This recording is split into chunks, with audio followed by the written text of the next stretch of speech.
His name is Jacob. In his native tongue, it means supplanter, or he who grasps the heel. It's a name that sounds like a scheme, a premonition. And for the first part of his life, Jacob lives up to it perfectly. As the grandson of the great patriarch Abraham, he was born into a lineage of divine promise. Yet his own story begins not with piety, but with a desperate, calculated act of deception that would define him for decades. With his mother's help, Jacob disguises himself to steal the sacred family blessing from his older twin brother, Esau. He lies directly to his own blind, dying father, Isaac, exploiting his weakness to secure a future that wasn't his.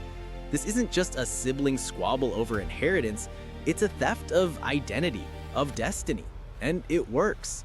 But the victory is hollow. Esau's rage becomes murderous, and Jacob is forced to flee into the wilderness, utterly alone. He has the blessing, but he's lost his home, his family, and he's running for his life with nothing but the clothes on his back. Out in that barren landscape with just a rock for a pillow, Jacob has a dream that changes everything. He sees a ladder, a staircase of light connecting the very ground he's running across to the heavens above. Angels are moving up and down it, a constant traffic between the divine and the human world. And at the top stands God, who doesn't condemn Jacob for his deceit, but instead reaffirms the promise made to his forefathers. He tells Jacob he won't be abandoned, that his descendants will be many, and that he will be protected. This vision, at a place he later names Bethel, or House of God, is a profound assurance. Even in his exile, even as a fugitive, he's not truly alone. There is a connection. 20 years pass.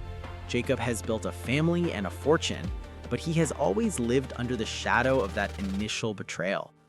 Now he's finally heading home, and the reunion he dreads with Esau is just hours away.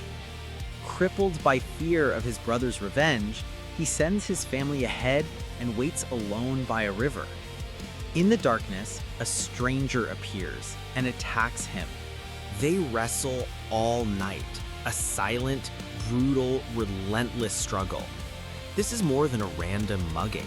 This is a physical manifestation of the war that's been raging inside him for 20 years, a battle with his own past, his conscience, and perhaps with God himself. As dawn breaks, Jacob, though injured, refuses to let go. He holds on, demanding a blessing from his mysterious opponent. The stranger touches his hip, leaving him with a permanent limp, a physical scar of the encounter. But he also gives him something far more important, a new name. You will no longer be called Jacob, but Israel, for you have struggled with God and with humans and have overcome.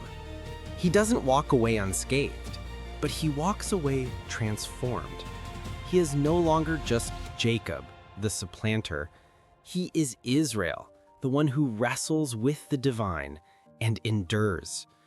And that personal struggle, that scar and that new name would become the very identity of a people. A nation forged not in perfection, but in the crucible of a divine fight.